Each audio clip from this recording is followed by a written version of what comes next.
Nepal observes the National Day of Mourning on Wednesday to honor the Gen Z protesters who died during the violent demonstrations last week. All public offices across the country will remain closed on Wednesday, and the national flag will be flown at half-mast to mark the day. The protests led to the deaths of at least 59 demonstrators, 10 prisoners and 3 policemen. The government has pledged financial support for the families of those killed in the protests.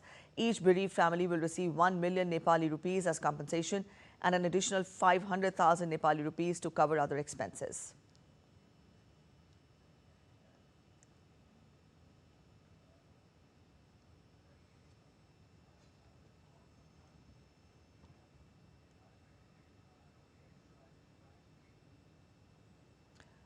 Nepal's President Ramchandra Paudel has prorogued the ongoing session of the National Assembly with effect from Tuesday midnight.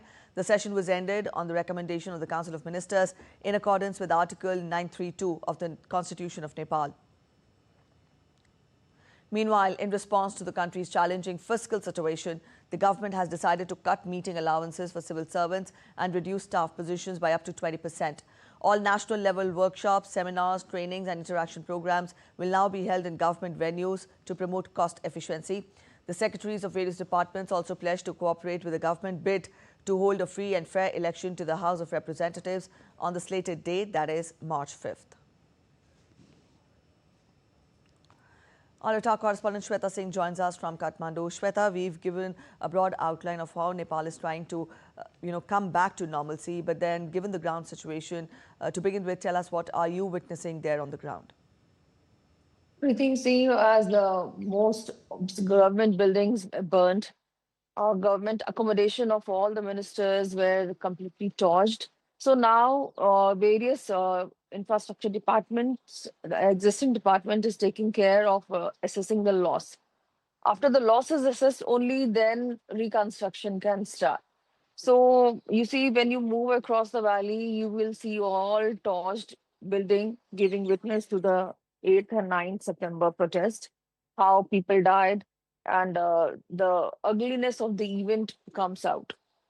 So you see, after that, even NHRC, that is Human Rights Commission here in Nepal, had ordered for investigation because many of the journalists reported gross human right violation during those 2 days of protest. So now investigation is on, and you see, yesterday even the 4 bodies of dead who died in September 9 protest were burnt in Pashupati. So after the post-mortem, they were sent for burning. So you see, investigation is there, post-mortem reports are awaited, and then finally we can know how really this happened. Though it's clear it was like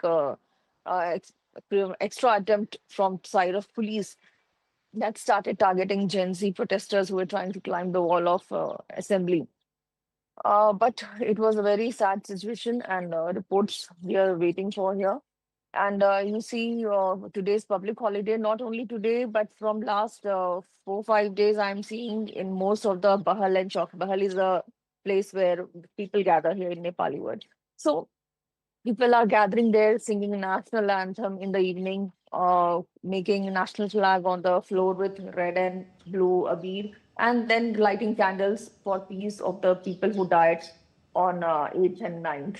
It's from last 4 5 days, it's continuous process in most of the chowk in Kathmandu Valley. And all Gen Z are coming together from the houses, lighting candles, singing national anthem. So that is really a heart-touching sight to see that their peers died. And today, entire valley, entire Nepal is given public holiday to mourn for the dead. So here, all the schools and colleges are closed. People will be observing prayers at their home. All right, so the Himalayan kingdom, they're making efforts to return to normalcy. Thank you so much, Shweta, for joining us with those inputs.